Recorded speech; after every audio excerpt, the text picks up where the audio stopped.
Mr. Speaker, I'm delighted to be able to rise in the House and participate in this debate tonight on Bill C-31, the Budget Implementation Act. And what I'd like to do is I'd like to start with a bit of a tribute.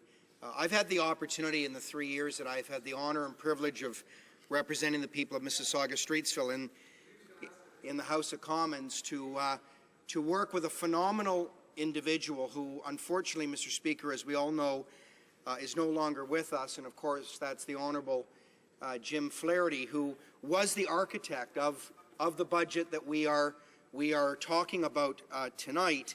And I just want to take an opportunity, because I haven't had the opportunity yet since his very untimely and sudden passing, to pay tribute to Jim Flaherty, certainly to his wife Christine Elliott and his 3 sons, and to just let the entire family know how much we miss Jim, how much Canada has lost in this great public servant of our country, a man who led Canada through the most difficult economic recession since the Great Depression, who is recognized as probably the world's best finance minister during that very difficult time, and certainly who is revered and respected, I believe, on both sides of this House, Mr. Speaker. So I just wanted to start off tonight by saying that and making sure that all members of this House, and I'm sure they all do, remember Jim very fondly and thank him for his tremendous contribution to this great country of Canada. Thank you very much, everyone, for that and for recognizing it.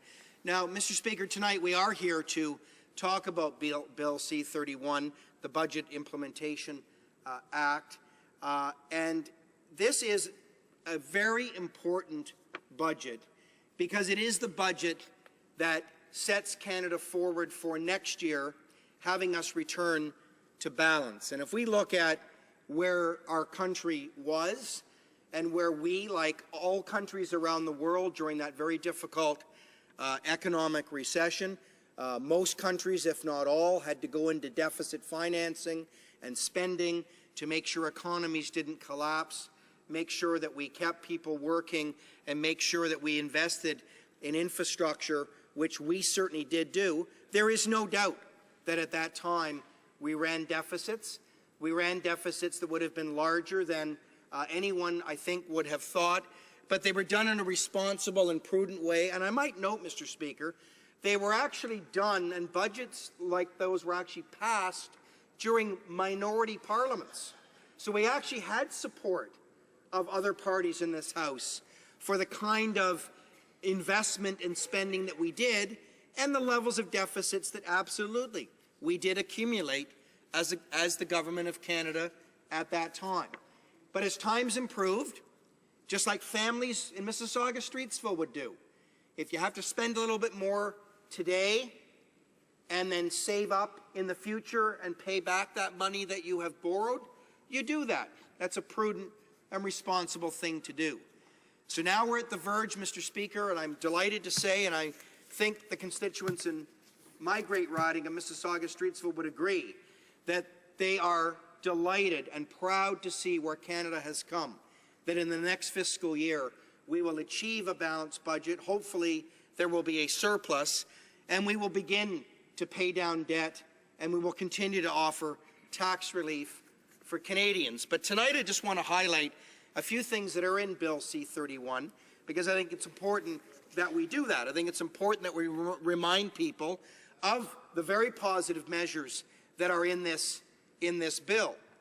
So one of the main focuses of our budget since I've been a member of Parliament here has been on jobs, growth, and long-term prosperity. And guess what? Another budget that focuses exactly on those core areas.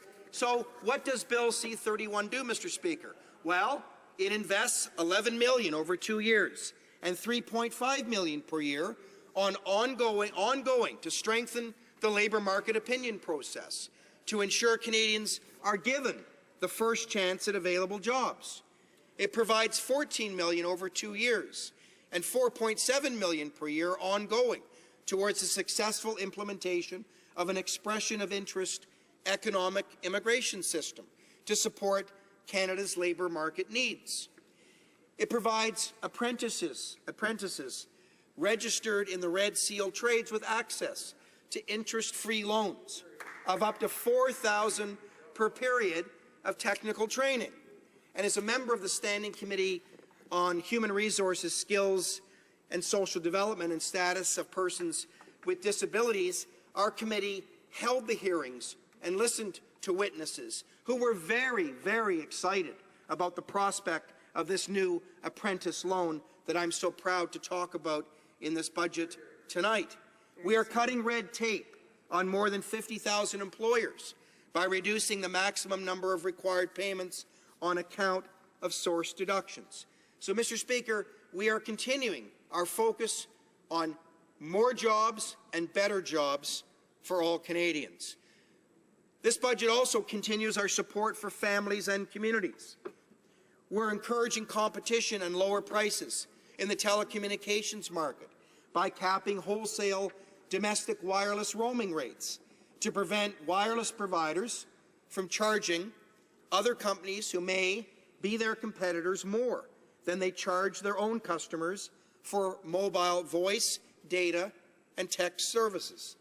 We're introducing a search and rescue volunteers tax credit for our search and rescue volunteers who perform at least 200 hours of service in a year. We're increasing the maximum amount of the adoption expense tax credit to $15,000 to help make adoption more affordable for Canadian families. And, Mr. Speaker, let me tell you why that one is particularly important to me personally. I served for 6 years, 2 3-year terms as a member of the board of the Peel Children's Aid Society. One of our major challenges was how could we get our kids in care adopted by families that were looking for children for their family.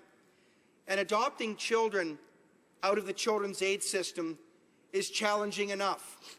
These are very vulnerable children who are in the care of our local children's aid societies.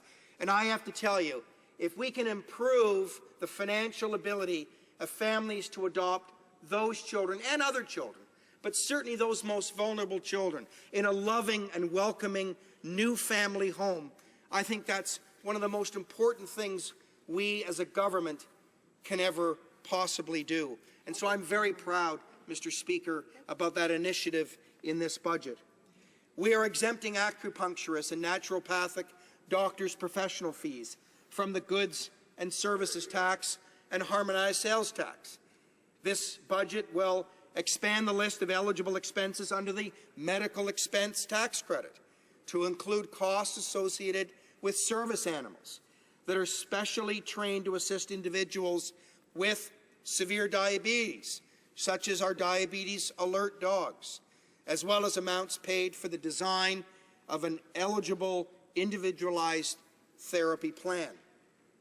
We're enhancing access to employment insurance sickness benefits for claimants who receive parents of critically ill children and compassionate care benefits.